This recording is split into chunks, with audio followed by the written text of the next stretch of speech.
جو لوگ امام ممبر پہ چڑھنے کے بعد آتے ہیں ان کے رجسٹری نہیں ہوتی جمعہ میں. سیدھی سیدھی بات سمجھ لیجیے. اللہ کے فضل و کرم سے میں نے ایک ماحول بنایا تھا. اس ماحول کے لحاظ سے امام ممبر پہ چڑھنے سے پہلے ماشاء اللہ مرکز بھرا ہوا ہوتا تھا، لیکن اسفار کی وجہ سے، جمعہ کے خطبے باہر دینے کی وجہ سے وہ ماحول میں کمی آ رہی ہے.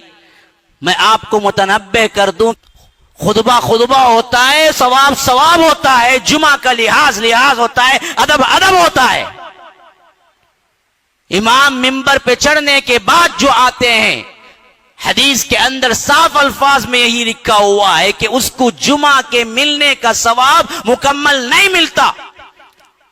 اور فرشتے جو دروازے پہ کھڑے ہو کے نام لکھتے ہیں، امام ممبر پہ چڑھ جائے تو فرشتے اپنے دفتر کو بند کر کے خطبہ سننے کے لیے بیٹھ جاتے ہیں، اور اس دفتر میں تمہارا نام نہیں آتا جو خطبہ سننے کے لیے آئے ہیں لیکن امام کے ممبر کے چڑھنے کے بعد آئے ہیں.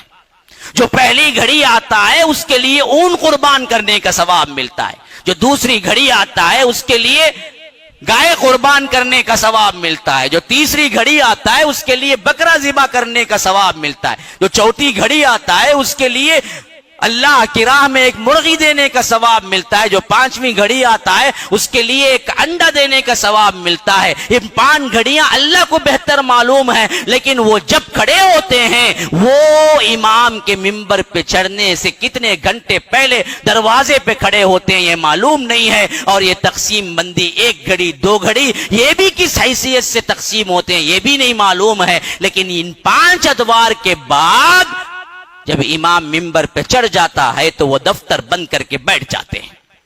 پھر فقہی اعتبار سے آپ کا جمعہ ہوا تو ہم کہیں گے ہوا، لیکن یاد رکھو ثواب کے اعتبار سے آپ کو جمعے کا پورا ثواب ملا تو یاد رکھیے ہرگز نہیں ملا. اور تمہارا نام بھی اللہ تبارک و تعالی نے جن فرشتوں کے ذریعے رجسٹری لگوائی تھی اس میں تمہارے جمعہ کا ادا کرنے والے کا نام نہیں ہے.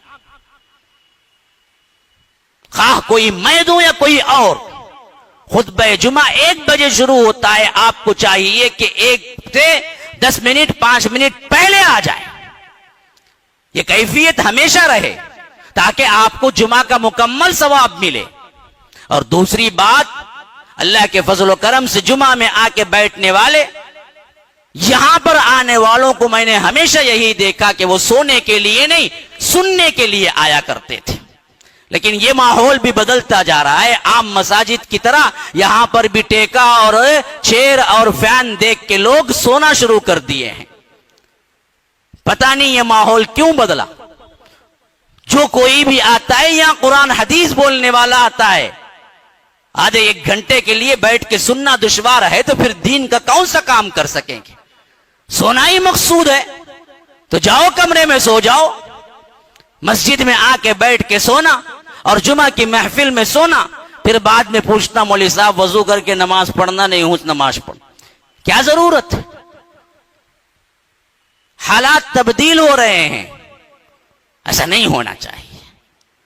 اللہ تبارک و تعالی نے ایک توفیق دے.